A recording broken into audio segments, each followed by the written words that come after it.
Big News in the Trenches podcast, a late night edition if you're live with us on Twitch. Crazy times. I love it.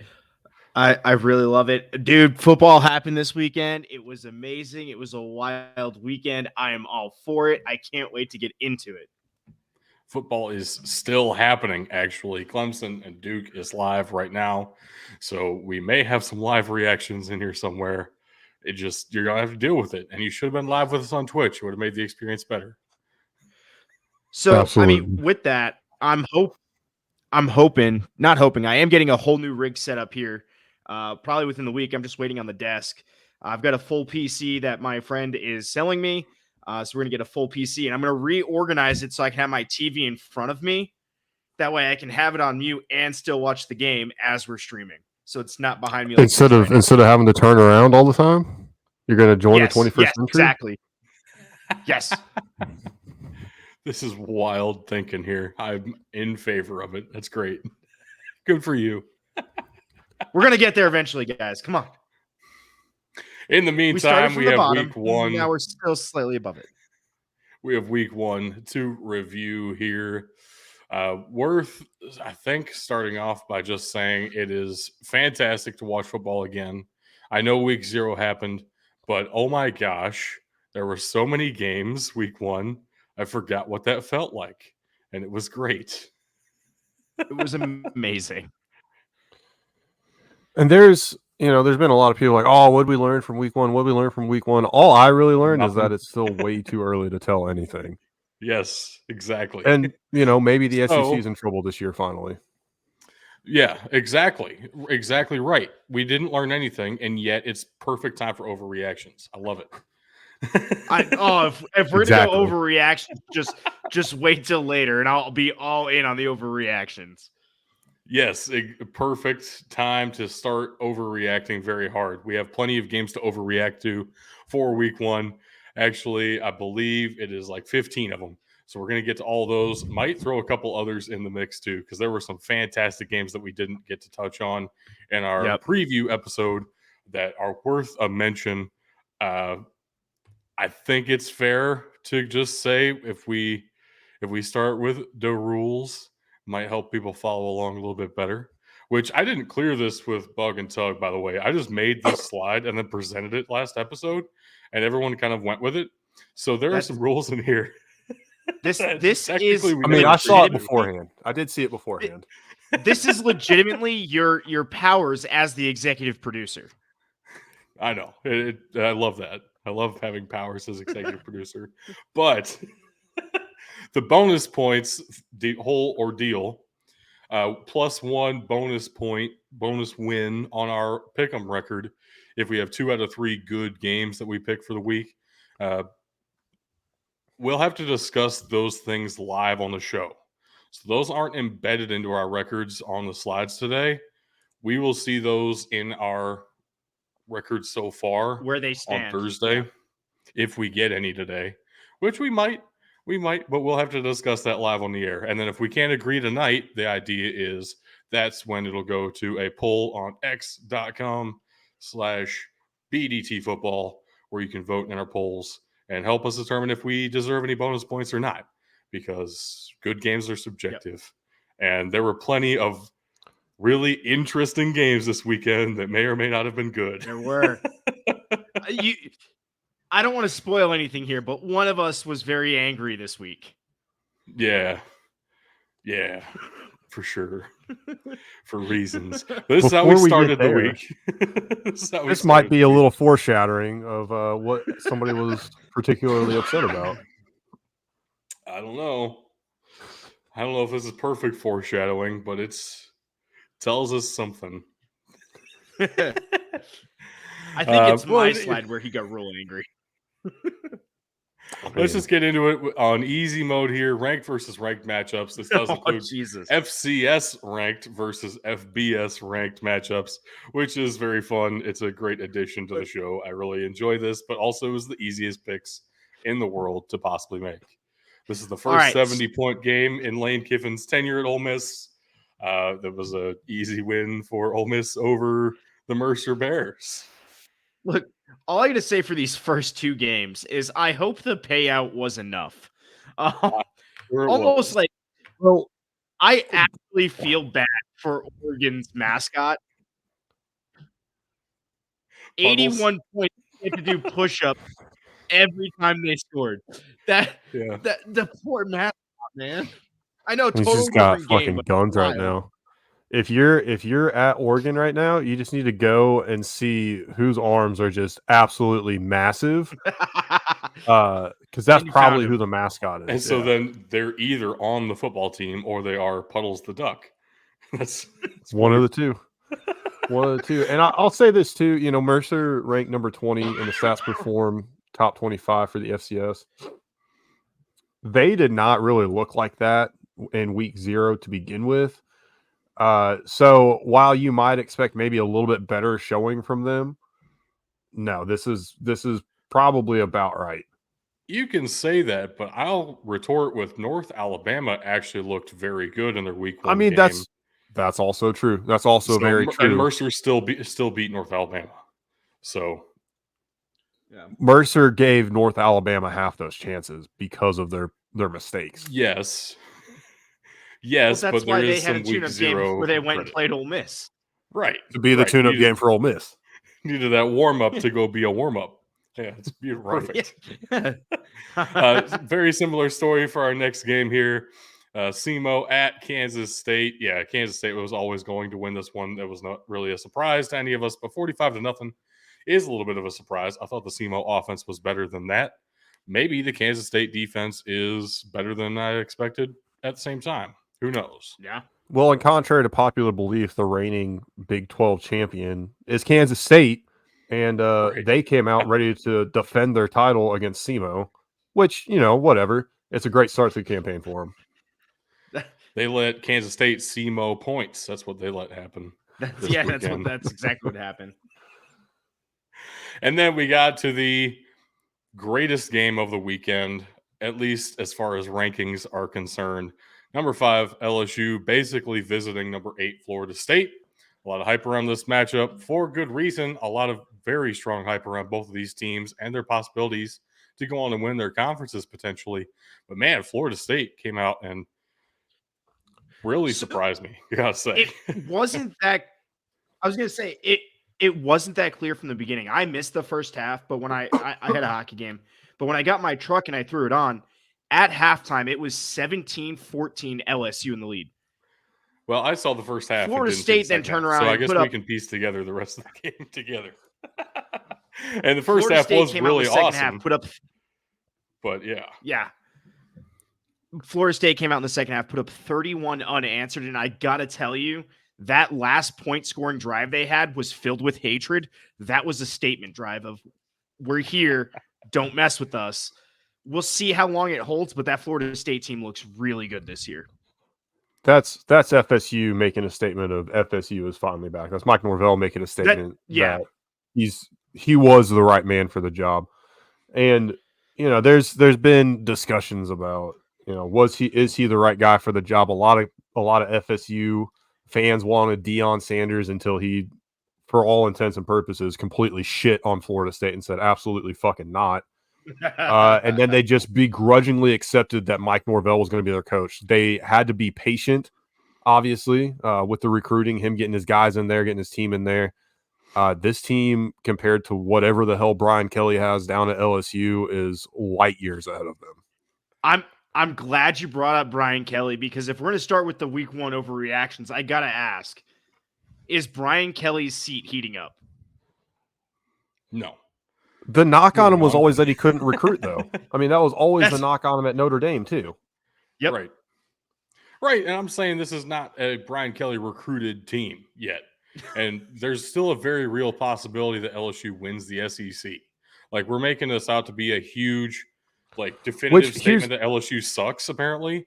But I got to be honest with you, the second half was a lot different, in part because there were some key injuries and some key missed opportunities for LSU offensive players. Jaden Daniels didn't play the entire game. The LSU running backs weren't in the entire game. The ones that were supposed to be starting anyway weren't in the entire game. The defense still played pretty well in specific moments, but there were some big plays that got away from them.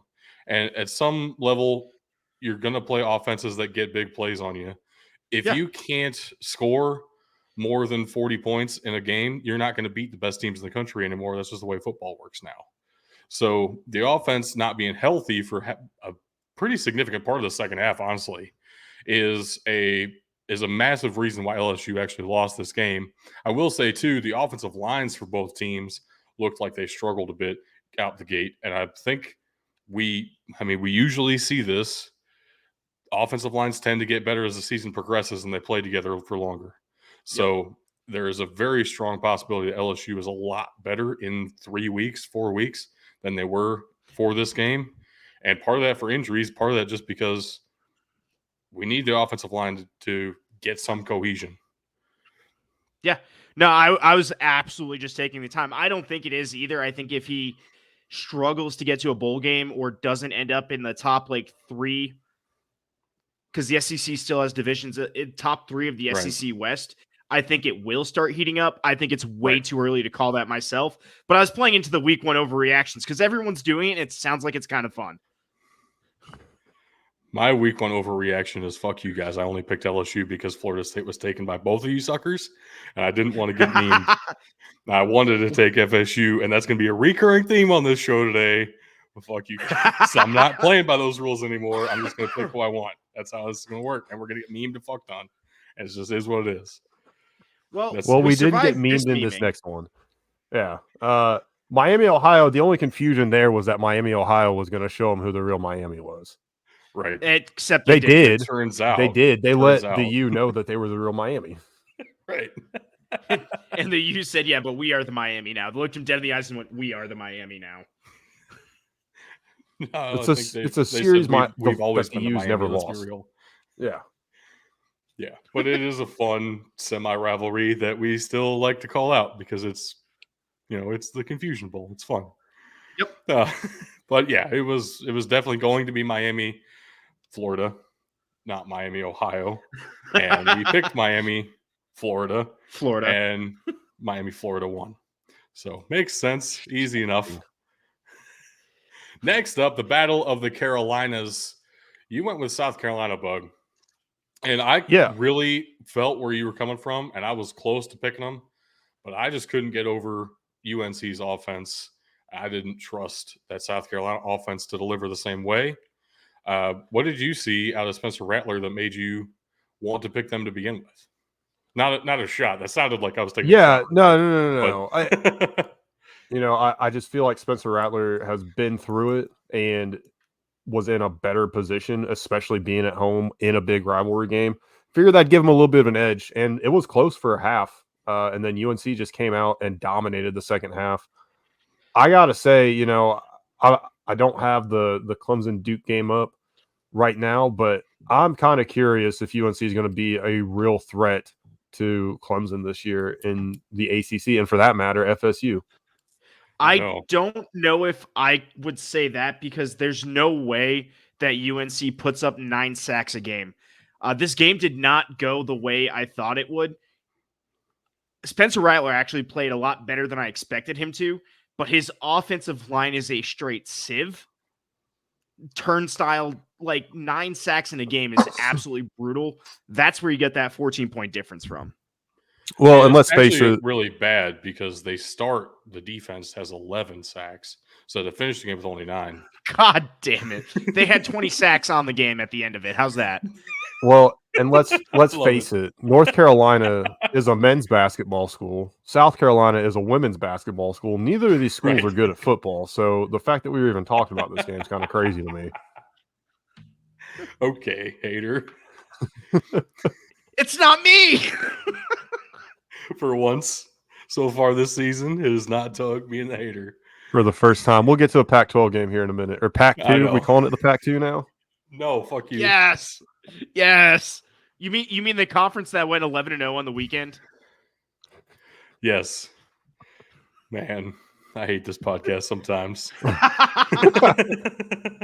Next up, West Virginia at number 7, Penn State. Yeah, it was going to be Penn State. We wanted to pick it because it used to be a rivalry game way back in the day before any of us were born, really. But it before conferences ruined everything. Yeah. For a team that's being talked about as a potential to come out of the Big Ten to the playoff, if the cards fall the right way against Michigan, Ohio State, this game was a lot closer than I expected it to be. I mean, you gotta give West Virginia their due. Yeah, you can say that all you want to, but look at Ohio State only beat Indiana 23-3. This Team is of valid. North only beat East Carolina 30-3. Like 38-15 is not that bad when you're actually playing a Power 5 opponent there. And I would say on a neutral site game, I'm taking West Virginia over Indiana 10 times out of 10. Even as bad as we talked about that West Virginia team is going to be this year. So there's also the fact I don't think this game was that bad for Penn State, and it honestly solidifies Ole Fashanu as probably, I don't know that there's too much debate at the moment, the number one offensive tackle in the draft heading into next season. I think Penn State's in a good spot. The only thing I think you're discounting for Ohio State, Indiana is the conference matchup factor that does play into it. There's a familiarity there that Penn State doesn't necessarily have with West Virginia. Either way, I do see what you're saying, and I'll concede to that. Is there a Western Virginia University? I want to find this now. While you're doing that, let's move on to my matchups here. Yeah, we already talked about East Carolina at number 2, Michigan. Michigan winning this one 30-3. Look, you guys took Michigan. That was the obvious pick for sure, 100%. The reason I even picked East Carolina is because it's like 96%, 99%, 99%, 99%. That's Michigan's likelihood to win their first 4 games without Jim Harbaugh there. So my thought was, if they're going to lose a game, this is the one that they would lose. I thought maybe ECU would have a chance. They didn't. They're missing way too many pieces from last year. This is a very different team. And credit to them. They held Michigan to 30 points at home in the home opener. But man, that's tough for East Carolina. Good for Memphis. Tough for East Carolina. There's a couple storylines with this game that I want to highlight. Number one, Michigan's not using the same interim coach for the first 3 games. They're doing this weird, like, everyone gets a turn, high five bullshit. I think next week they're splitting the game in half between their special teams coordinator and some other Joe Blow probably off the street that they just found to call plays for a half. And then in week 3, it's their offensive coordinator. Last week, it was their defensive coordinator. And then number 2, this weird train formation tribute to Jim Harbaugh, free Harbaugh shirts on in pregame. Guys, the school suspended him. What are you protesting? The NCAA hasn't done anything. You can still protest against your school. You 100% can protest against your school. But it was an internal decision, and I think it actually came from Harbaugh himself saying, hey, let me take this for the first 3 games. He said, I volunteer his tribute. Like, I know. Everything that school does makes me laugh. Ben, 100% you're right. They absolutely can protest their own school. Like, I get that, but it just made no sense. Well, even at the time that they did it. What else makes no sense? You know what else makes no sense? They brought in a transfer from Stanford, which you would think, that's obviously going to be no issue with academics then, transferring from Stanford. 3/4 of his credits would not transfer. So God, I love the public school system. He's coming in as basically like barely a sophomore in terms of credit hours that actually transferred from Stanford. This is so dumb. They're so full of themselves. How do you not take Stanford transfer credits? Get out of here. Because they didn't get that money that Stanford got. I guarantee you it's all fucking gen eds. They want that gen ed money. They're paying him. They're giving that. Him where do you think the fucking scholarship money comes from? Somebody's getting paid. You're right. Either way, on a real note on this game, on my analysis, Blake Corum still looks like Blake Corum. He is going to be a problem for opposing defenses. The real difference in this offense that I saw in this first week was JJ McCarthy. He's actually able to hit that deep ball a little more consistently than he was last year. Doug's probably about to remove me from the stream because he actually looked really good throughout this game. We'll see what that develops into, see if he can hold it, but this Michigan offense actually looks much improved from last year. I just stopped paying attention. I don't know what you said. I was all looking right, at cool. something. Cool. No, that's also fine. want to confirm there is no Western Virginia University, unfortunately. There is West Virginia University, obviously, and West Virginia State, but there is no Western Virginia University. So does West Virginia University technically count as a directional school? As much as North Carolina and South Carolina. Moving on. Yep. I picked the Davidson VMI. I picked this game because I know how much John loves senior military academies. And I had zero faith in the Citadel playing Georgia Southern. Exactly. And I knew you wouldn't pick VMI. Yeah. I knew you wouldn't pick VMI. So I was like, you know what? It'll rub it in even more when VMI wins this game. I had no reason to take this. I didn't watch the second of it. I didn't either, but this had to be the ugliest game of the weekend. VMI was gross. VMI scored 2 touchdowns, missed the PAT on one, and missed the 2-point conversion on the other. I'm legitimately saying this. You do not get a point for a good game on this one. Like, this game sucked. This game sucked. And I want to say too, I pointed out in our preview show that you had a right to pick this, even as good as Davidson has been the past 2 years. VMI has dominated this series against Davidson. And I think that's more of a testament to how bad Davidson usually is, barring the last 2 years, than just VMI being any good at all ever. But VMI continues to have Davidson's number here for no good reason. 12-7 in one of the ugliest football games I've ever laid my eyes on. And I hate it so much. This is gross. And then on the other hand, we had one of the better games of the weekend that unfortunately is not a conference game. Thanks, Houston. 17-14. This one was close throughout. Houston broke out some Oilers throwback looking uniforms. I'm pretty sure it still said Cougars across the helmet, so that was interesting. Yeah, I don't understand Houston's infatuation with them. I think they're just trying to get ahead of the Titans breaking those bad boys out because they know how pissed Texans fans are going to be. Yep. Trying to ingratiate.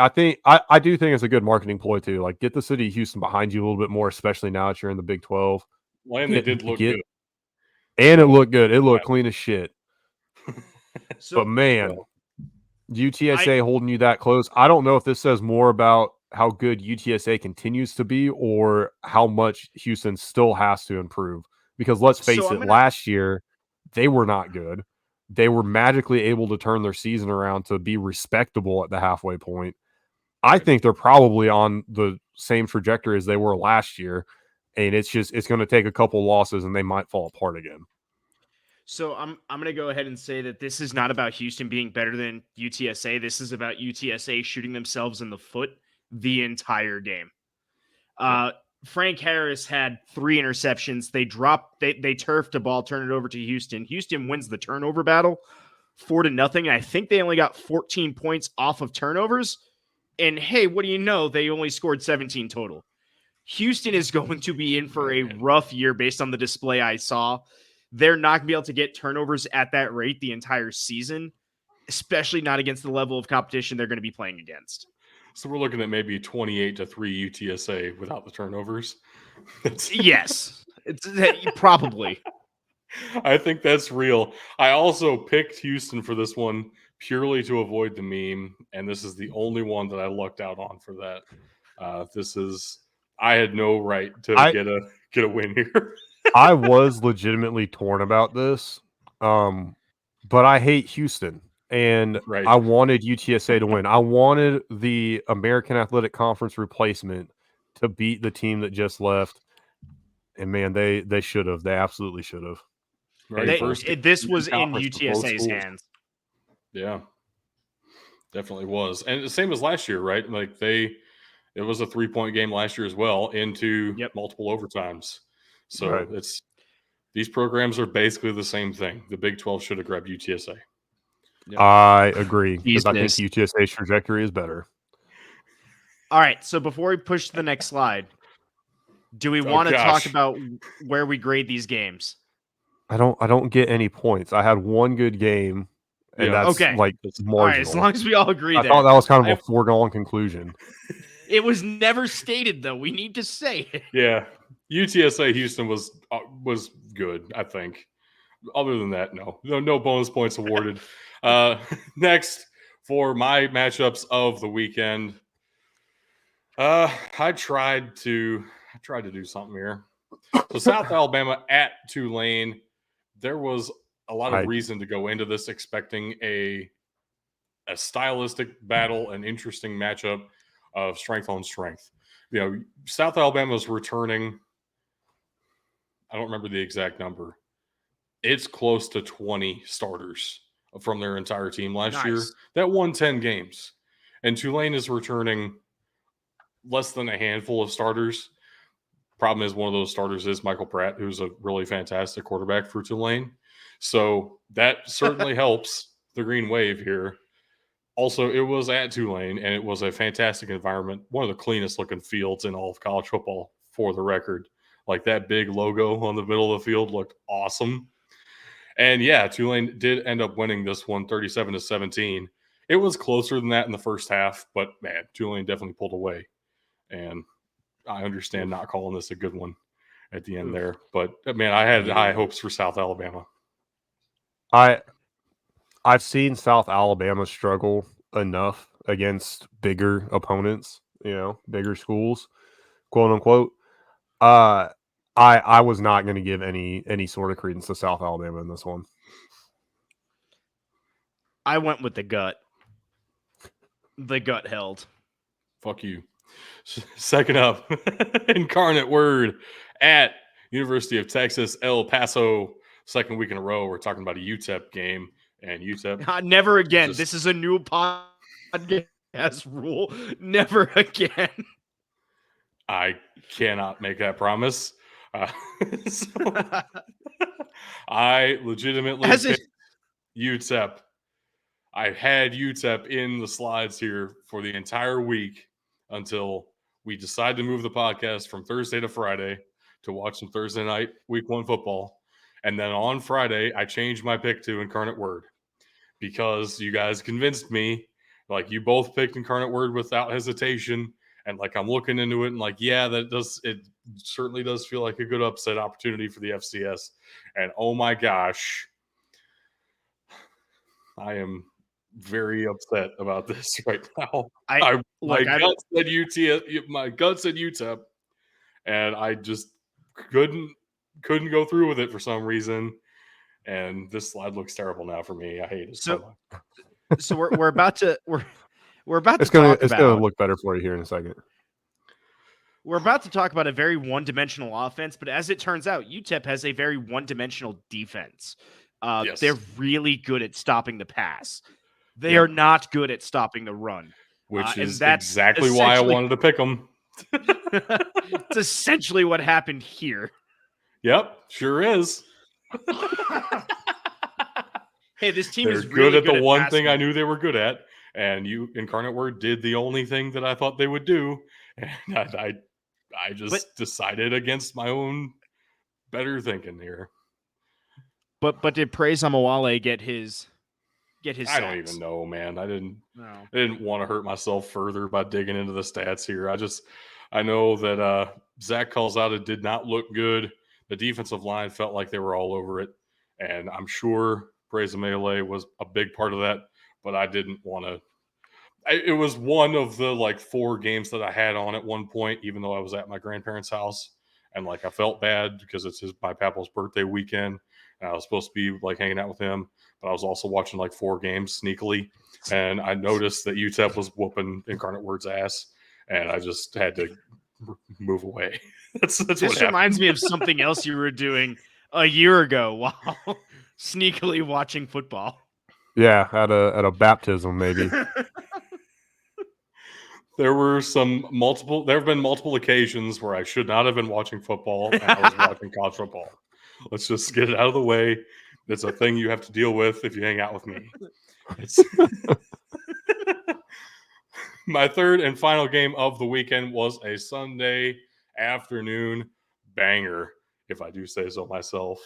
Florida A&M hosting Jackson State in I think it's only the third straight year that they've opened the season against each other.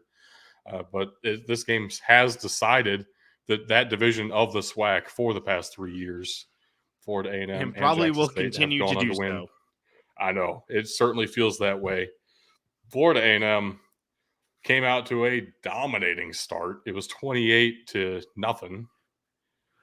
And then Jackson State turned it on in the second half and very, very nearly came back. Like, I know the score doesn't look that close, but oh my gosh, was this the tale of two halves? And Florida A&M got away with one stop too many for Jackson State to come back from. Like, this was, oh my gosh, This was way closer than that score looks. I think the biggest really thing for me. Go ahead, Doug. Which Doug. I was gonna say it really was the tale of two halves there. If you had asked me in the first half if this was a good game, I would have said no. You asked me at the end of the game, yes, it became a good game. It really was a special teams battle too, which you don't really hear about. The difference in this game was a few plays made on special teams. I can't say kickers are people, but kick returners at least are. Kick returners definitely count as people because they usually play other positions Kick too. returners are. That helps. I gotta say too, I thought Jackson State would come into this riding that high and being able to take some momentum into this game. Obviously, they came out flat, being down at half, 28-0. If they would have been able to do anything in the first half, I think we're talking a different story. But I also think there were a lot of nerves and a lot of excitement from their win last week. They came into this one a little anxious, maybe trying to live up to what they had done so far, and that put them in a hole early that they just ultimately weren't able to recover from. Well, what put them in the biggest hole early was the opening kickoff return for a touchdown. Right. Doesn't help when you're 7 seconds into a game and down 7-0. Feels pretty bad. Feels good, man. Feels good. I think good for Florida A&M, I think though. Yeah, definitely. It was on that drive, I think, because they drove the ball down the field on their first drive in response that they had the field goal blocked, which is the worst way to get punched in the mouth. It was actually not blocked. It was a high snap over the head of the holder. Right. Yep. And Jackson State recovered it, but obviously 20 yards back down the field, and it was fourth down. So it's Florida A&M's ball at midfield, and it just opened things up. But yeah, it was very much tail two halves, and honestly, in combination, a fun game to watch. I award myself 0 points. I would agree. You get 0 points for this weekend. Nice. Nice. I'll take it. Very close to a negative point, so I'll take it. 1 half away. And the slide of doom.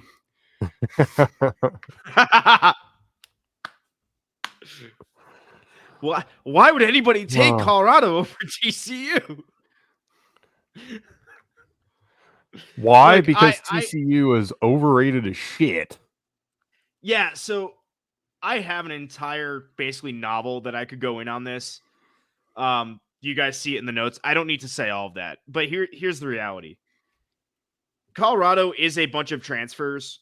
They're returning 3 starters, 68 new scholarship players, but the players that came in on scholarship, it seems like Coach Sanders has handpicked that buy into his system, and that creates a whole different dynamic in that locker room. That's insane. This offense looked really good passing the ball. They looked like utter garbage trying to run the ball. Doug is still shaking his head at me. This is hilarious.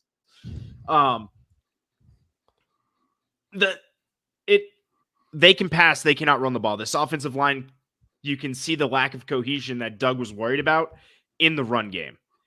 The biggest difference in this game was 2 red zone turnovers by TCU. Both picks One was in the end zone. One was at a spectacular play by Travis Hunter, who I feel like we're going to hear a lot of his name throughout this year. On a seemed like a running back like sneak route that he just jumped at the end. Speaking of Travis Hunter, 145 snaps playing Iron Man football, 1 pass defense, 1 interception, caught 11 passes for 119 yards. That is a solid game.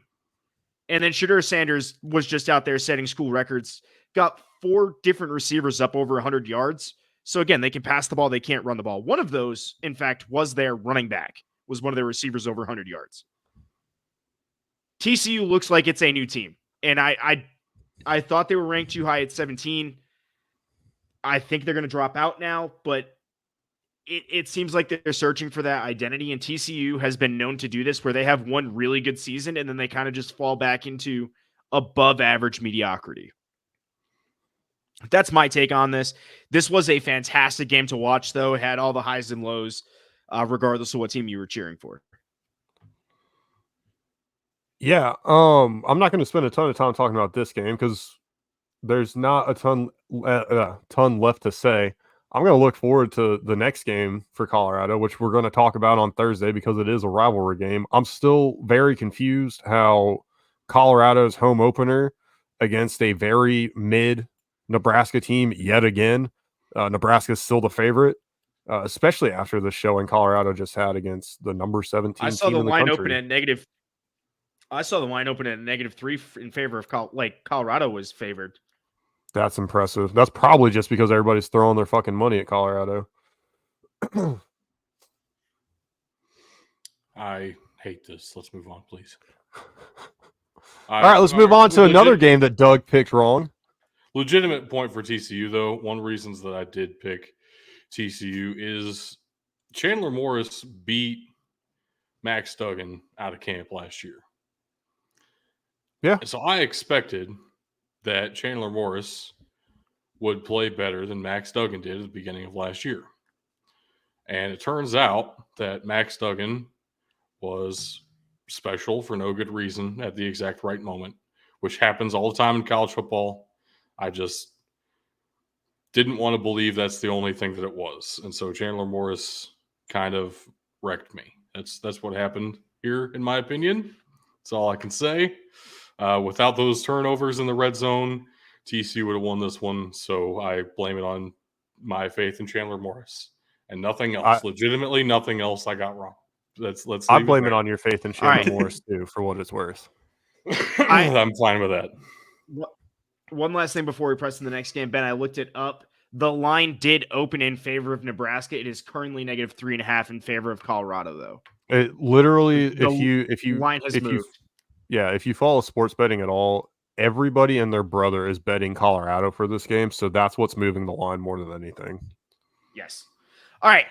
My next game I picked because I saw there was a potential for an upset in there. I didn't really quite know what Purdue was bringing to the table. I thought when I had originally picked it that Fresno State was returning most of their team. In fact, they weren't. So this was a really dangerous game for me to pick, and even more dangerous for me to call the upset on it. But there was one thing that I don't think anybody realized, and that was just how bad Purdue's secondary really is.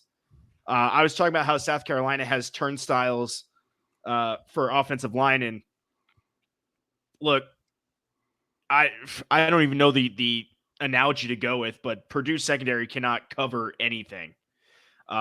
They're kind of just bodies on the field at this point. Purdue was up, I want to say 23-14 at half, or 28. Forget what the score was at half, but either way, Fresno State came out in the second half and basically controlled the game from there. And then with a last 2-minute drive, was able to put away the touchdown for the win. I really have nothing great to say about Purdue's defense. It's just kind of trash. You could just take out defense and just leave it at Purdue's kind of trash, and that's why I took Fresno State. There was never a chance in hell I was taking Purdue in this game, or any game, really. There's a very good reason to take Purdue, and that's Purdue usually plays really well at home in West Lafayette. That did not hold true this time. Yep. Yeah, I don't know what to say. I have no words for this one. Fresno State was a brand new team, and so was Purdue, and so I picked the Power 5 school, and I'm wrong. So, yeah, it is what it is. Happens. It's week 1. I didn't know. At least you were confident enough in the dogs to not worry about getting memed here. Yeah. Actually, that was the one game we saw that Doug and I looked at each other wide-eyed in the middle of the show and went, "Oh God, we're gonna get memed by the Governors." In fact, did not happen. Let me explain something to you. This score is extremely misleading because in the fourth quarter, Austin Peay still had their fucking starters in and put up 20 points against second and third stringers. Right. Now, I know the dudes that do the call for SIU, but they were legitimately concerned that the starting quarterback for Austin Peay was going to get hurt. He was taking some pretty big hits from second and third stringers because they wouldn't fucking take him out. They wanted to pad his stats and make him look good.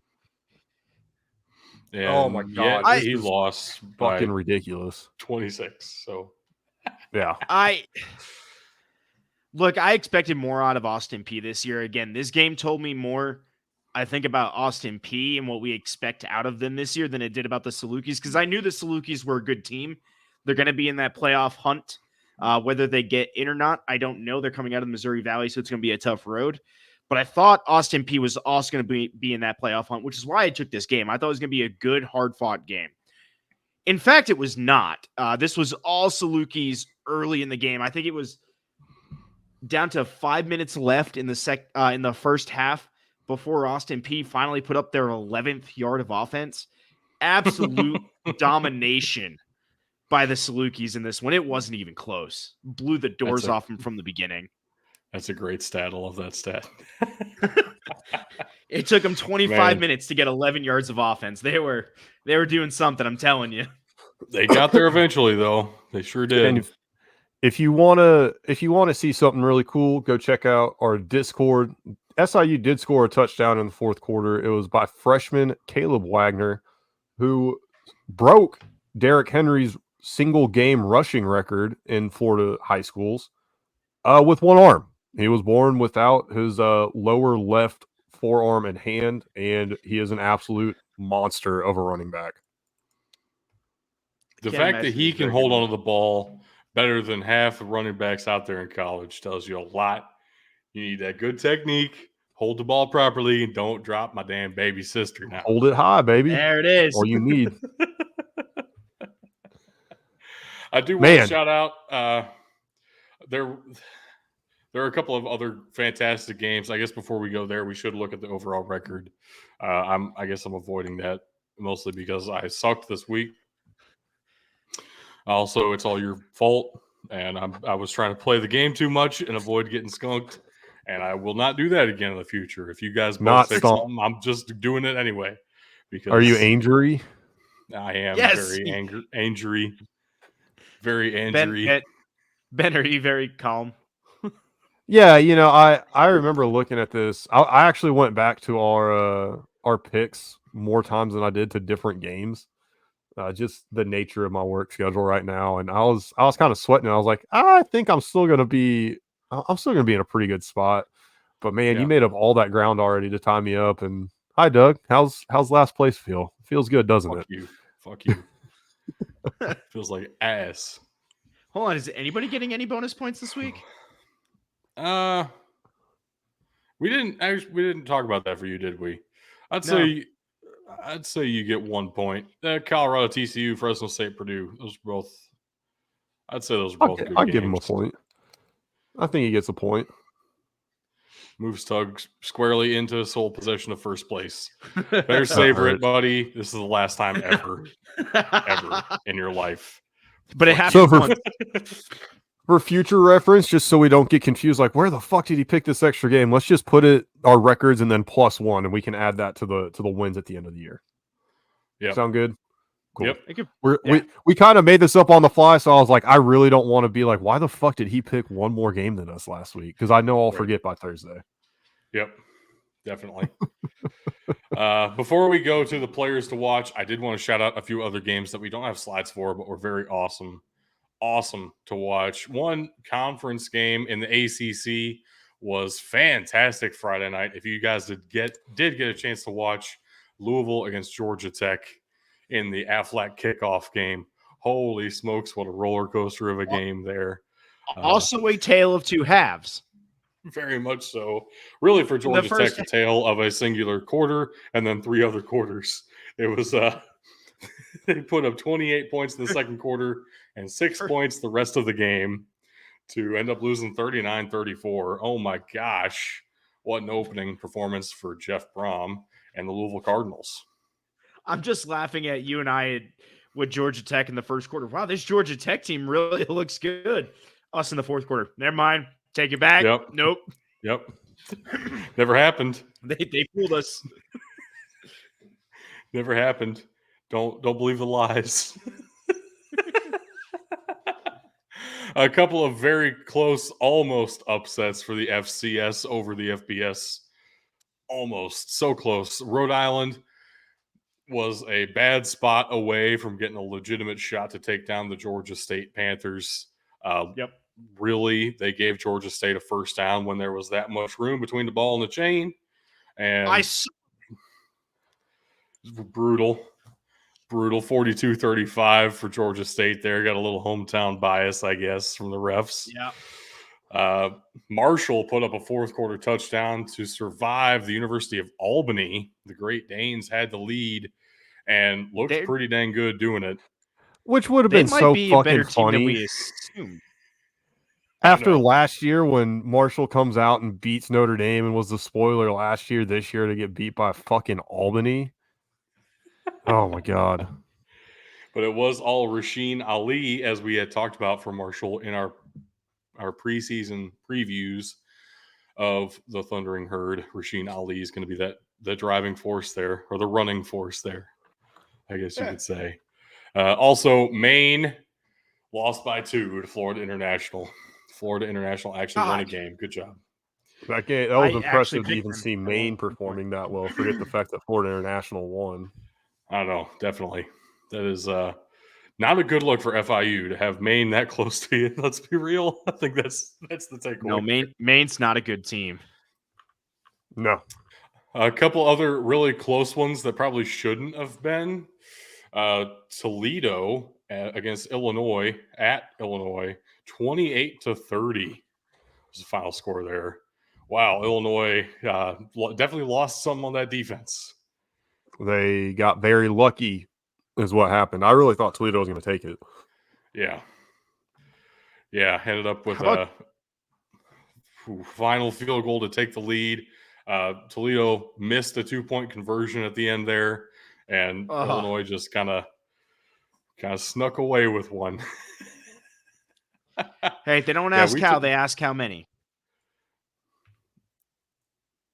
I guess. Yes, technically correct, except for the case of Iowa, where the offensive coordinator there, Brian Ferentz, has a clause in his contract now that he needs to average 25 points a game this season to keep his job for next year.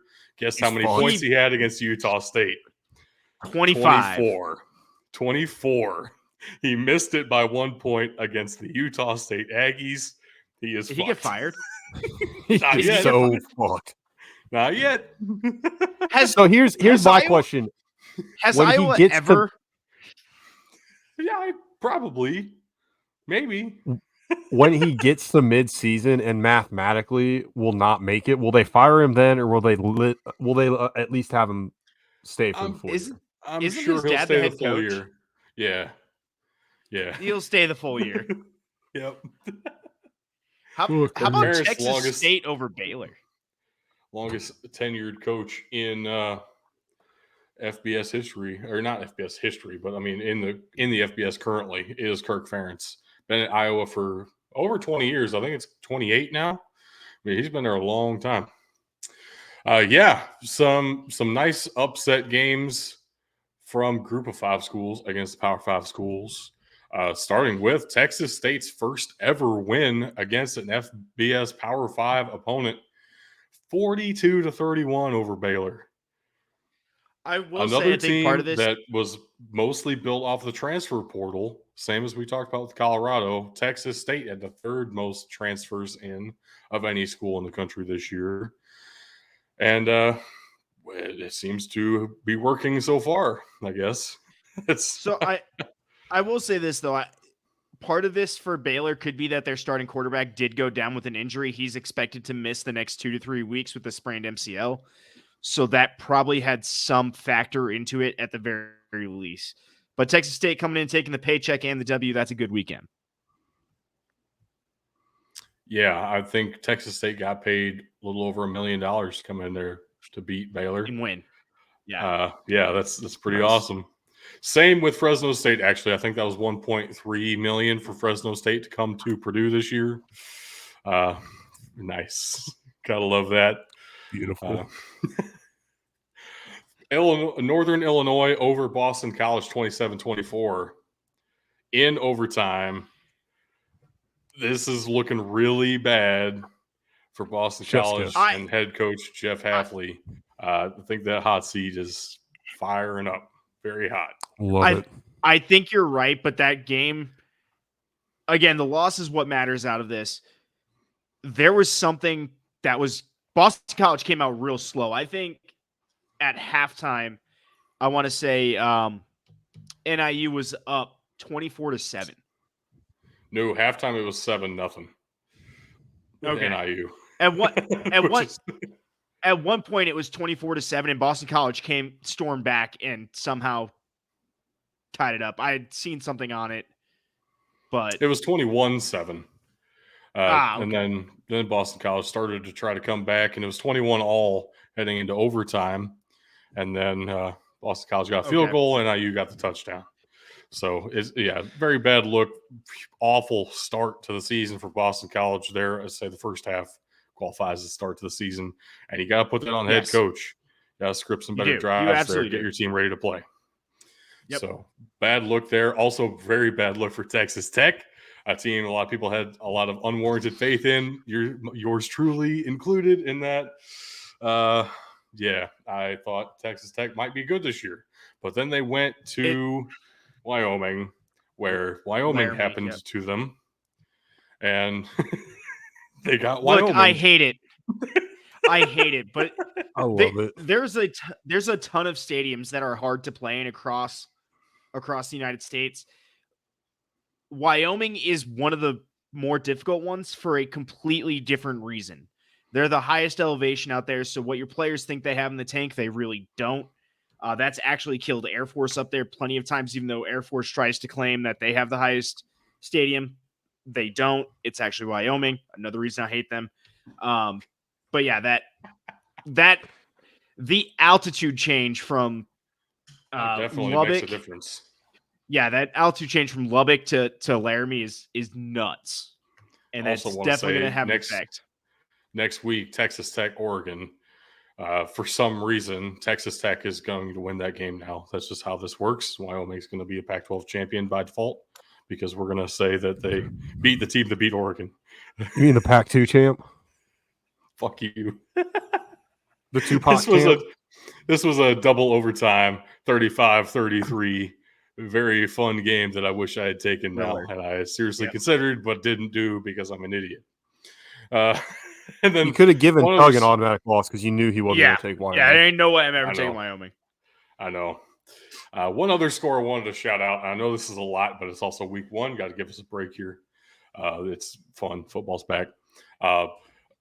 We talked about Oregon winning 81-3, I believe it was, against Portland State. 7. It was 7. Same difference. Who cares at that point? Another maybe more impressive one. Oklahoma over Arkansas State, 73-0. Holy fuck. Like, first of all, the champions alive suck again, which is beautiful. Yeah. Second of all, I watched like the first 5 minutes of this game before I went to bed. Oklahoma State just did whatever the fuck they wanted to. They're like, oh, you know what? I think I'll just throw for an 80-yard fucking touchdown on this play. And they did. They did. Yeah. Arkansas State had 0 at answers. Oklahoma State. Oklahoma. Well, Oklahoma, Arkansas State. Fuck it. Oklahoma dominated this one. It wasn't even fucking close. I think it was 42-0 by half. I gotta check you now because you were wrong before. It's 45-0 at half. Actually, that's even worse. Okay, so it's at least 42-0 at half. Yeah. God damn. Oh man, I did see a video on X.com of Butch Jones keeled over on the sidelines crying, and one of his players consoling him. That is just here's what pisses me off the most is I wanted to take the fucking paint bucket bowl next week. Zero chance I can do that now. Zero chance I can take that fucking game. It'd be as bad as taking fucking Memphis Bethune-Cookman. Which was a fantastic game if you're a Memphis fan. So. If you're a Bethune-Cookman fan, you do have some things to actually be happy about. Your defensive line is fucking amazing. Your defense scored. Their defense scored all their points, and 2 big man touchdowns of a scoop and score and a tip pass INT that he returned like 80-something fucking yards. It was quite impressive. I wasn't even mad. Did they get the big boy some oxygen? It's not fucking hot. Are you kidding me? It's at sea level. I don't care. No. You said it was a big man touchdown, right? He just ran 86 yards. He never run 86 yards. Look. Let me explain something to you. The way defensive ends work, they're track stars that they let run at the quarterback for free. Okay, when you say big man touchdown, I'm picturing Vince Wilfork if going this up. Dude was Vince Wilfork size, you think he makes it 83 fucking yards? Vince Wilfork would. Goddamn close. Yeah, but he ain't outrunning all skill players. Either way. No, he wasn't outrunning anyone. We're off track. I do want to shout out 2 more. There were 2 Division II wins over FCS schools, which is brutal, but it does happen. Actually 3. My bad. I missed one. They were all against HBCUs. This looks really bad. The Bowie State Bulldogs beat the Delaware State Hornets 22-11. If you're letting a D2 school beat you 22-11, that is rough. Are they all out of the MEAC?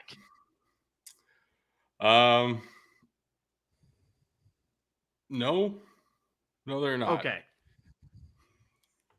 Virginia State over Norfolk State, brutal, 33-24. Oh my god. And Central State. I gotta find out where this fucking school is now. Oh, it's double. It is directional. It's in Ohio. It's not. It's central. Yeah, Central Ohio is central. Yeah. So the Central State Marauders beat the Mississippi Valley State Delta Devils 24-21. Okay, that one's at least close. Including a 2-point differential in the fourth quarter. Mississippi State got the 2-point conversion for an 8-point fourth quarter, but Central State came back and scored again off of a game-winning touchdown. Oh, God. So that is really brutal. And just wild. Also, Morgan State got their first week 1 win in like a decade, upsetting Richmond out of nowhere 17-10 at Richmond. What a wild game for Morgan State. And oh my gosh, I think this changes some of our calculus for the playoff picture for the CAA. I know we had Richmond as like a borderline, maybe they get in, maybe not. Yeah, now they don't. The way they looked in week 1, oh my gosh, that's not what we expected. Gotta say that. And Lafayette upsetting Sacred Heart, I would say. That was another very, very big surprise for me this weekend. 19-14, Lafayette gets the big conference win there to start week 1. Also, I absolutely hate it that Stetson played a St. Thomas, but not the St. Thomas that's in their conference. It was a St. Thomas out of Florida.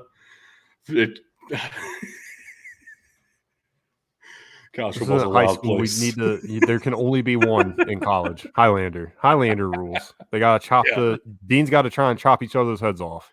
They just have to play each other, and the winner, best 2 out of 3, gets to keep the name forever. Now, I think Miami, Florida, gets to claim the Miami name now. Miami, Ohio needs to change their name. Make it happen. I agree. Them's the rules. We don't make the rules, except we just did, but we don't make them. Actually, we make them for the show. So Jeremy Musa, I had a couple of prospects worth checking out. These guys are potential UDFAs, but just guys that are worth paying attention to, that are flying under the radar, not your first rounders that everyone's going to be talking about all throughout the season. Like to highlight one offensive, one defensive player a week. For this weekend, I picked Jeremy Musa on the offensive side of the ball, quarterback for Florida A&M, the Rattlers.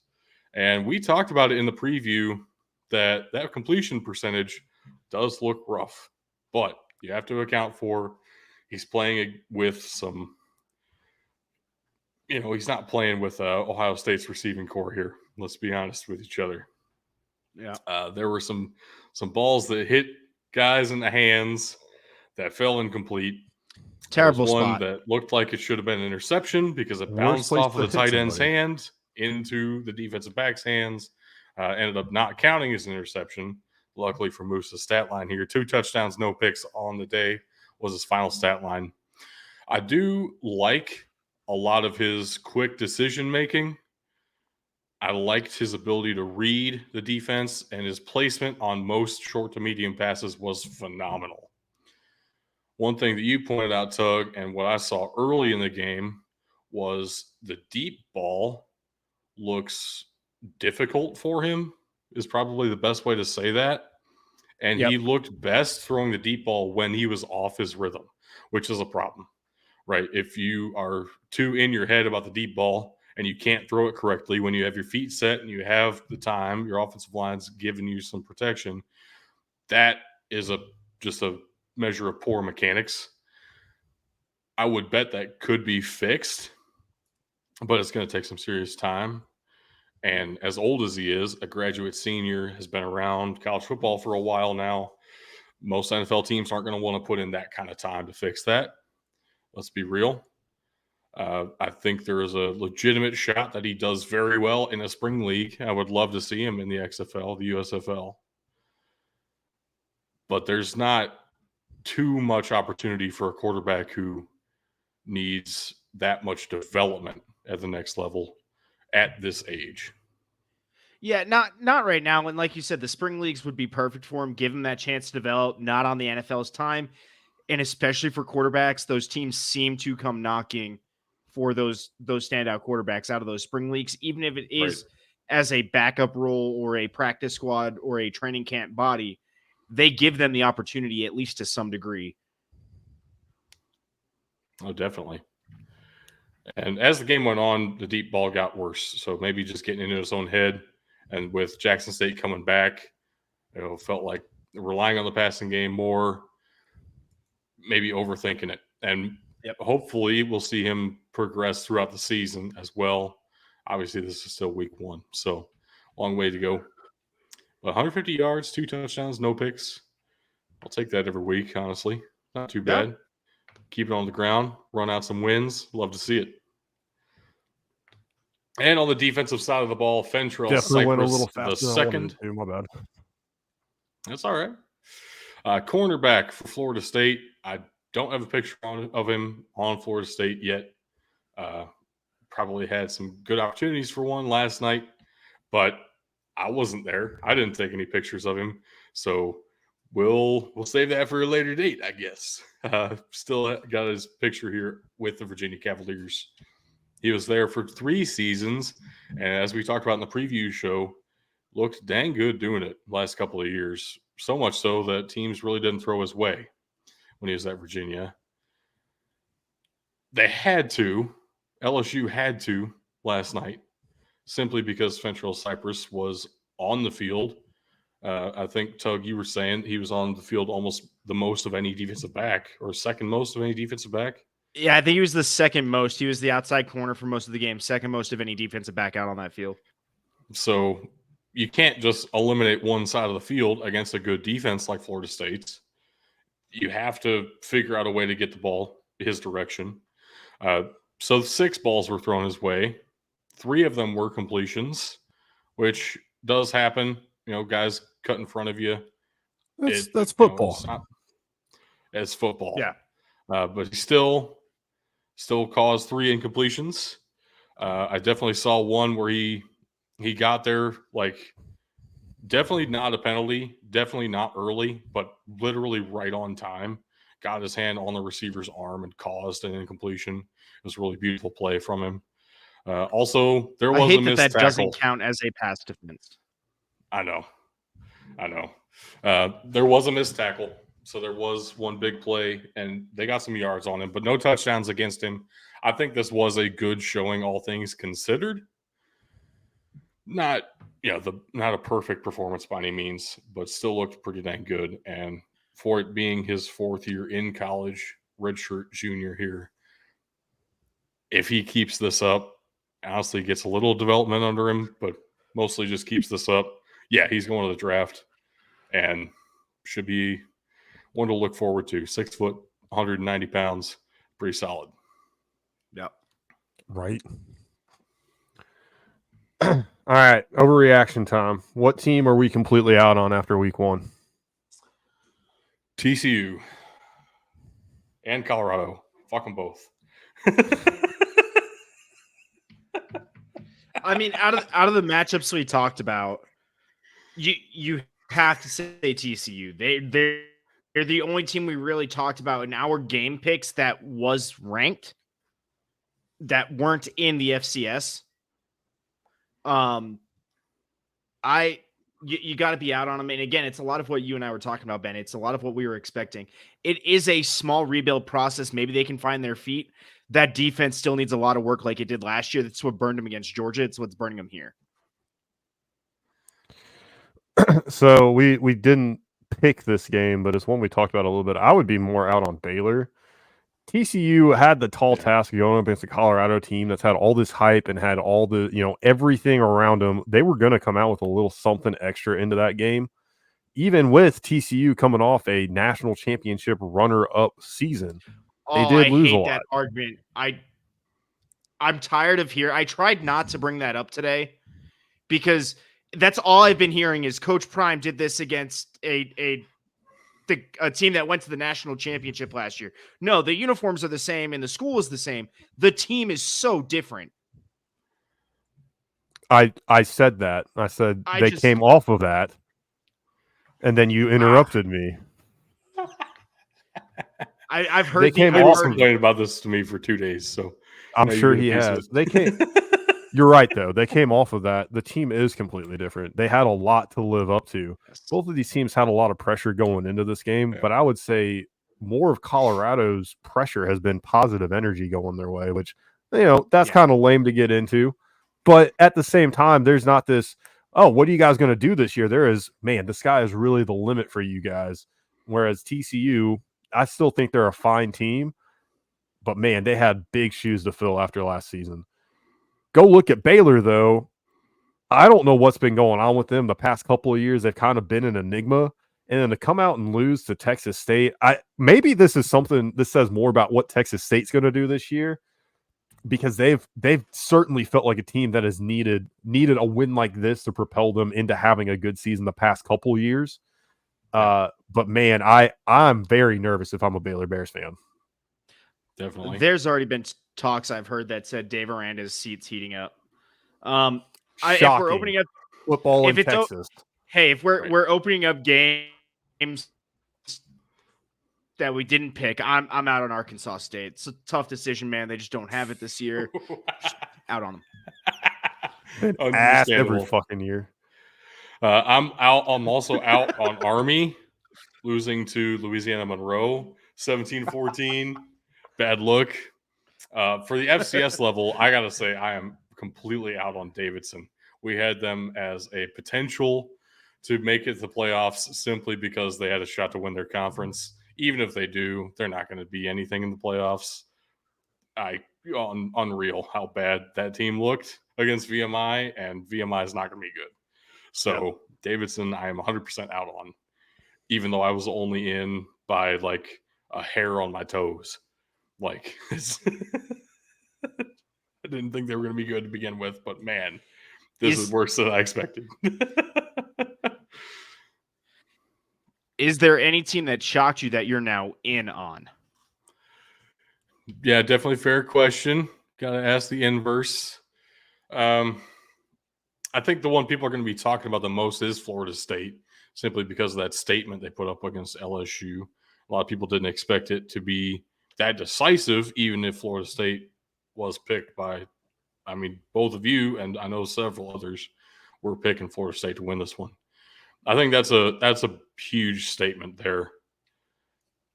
You have to take Florida State a little bit more seriously in the ACC race, at least, simply based on this performance for sure. Although I don't know if that's necessarily the same as not being in on a team at all and then just seeing the performances this week. So open up the floor. I think Oklahoma's constantly having question marks about them. They do have a lot of turnover at the quarterback position. It seems like every other year has been kind of the case recently here as well. They played at will, and this is when you see a team like Oregon do this against FCS Portland State. Okay, whatever. But to see Oklahoma do this against Arkansas State is shocking. Mm-hmm. Yeah. Mm-hmm. I would say another team that we didn't mention before you jump in, Tug. This will be really quick. One team that we didn't mention yet, who I am completely in on now, is Washington, 56-14 over Boise State. Boise State was a top 10 defense in the country last year. I forgot about Boise this week. That was a legitimately good squad that Washington just beat up 56-14. Oh my gosh. Yep. I'm gonna go a different direction. I'm gonna try not to sound like a homer, but it is a homer pick. I'm actually in on Rhode Island this year. They looked good against Georgia State. I know it's Georgia State. They looked better than what we were expecting out of them. It was exciting for me. I haven't been excited about football in Rhode Island in God knows how long. Okay, ever. Yeah, basically. So I will say I think they're gonna do better than we were expecting them to. Oh man, I think the slow start for Wisconsin might be concerning as well. What they did turn on the second half ended up being 38-17. You were saying earlier, we expect slow starts in week one. It's part of week one. Absolutely. Yeah, I'm looking for a team that I was surprised by. I think one of the most surprising to me would be Cal and their just domination of North Texas. Yeah, they beat up North Texas good. Ended up being 58-21 and a shutout in the second half. I mean, yeah, Cal looked way better than I expected for sure. Yep. I don't know if I'm in on them, really. Like, I don't trust whoever that quarterback's going to be still. Like, a couple of them played, so who knows who's actually going to end up being the long-term starter, and how they'll do in conference is a complete gamble right now. But, man, Cal looked better than I thought they would. That's fair. And then you have Oregon State, DJ Uiagalelei, throwing 5 touchdowns, no picks. Oregon State looks good, man. Y'all hating. Oof. Tug just loves hearing that, huh? If he got found a better system for him, good for him. You got some leaks for us, Tug? Yeah, as long as I don't cut out. I know I have been all day. All right, we got. No. You're not weaseling out of this. Yeah, you can give it a shot. Yeah, I said I was going to. Yeah. Damn. All right, we got our patreon.com/btfootball, x.com/btfootball, facebook.com/btfootball, instagram.com/bt_football, bdtfootball.com, mailbox@bdtfootball.com, youtube.com/@bigdudesinthetrenches, and our Discord link. I will not read it. It will be linked in the description below, along with everything else I just read.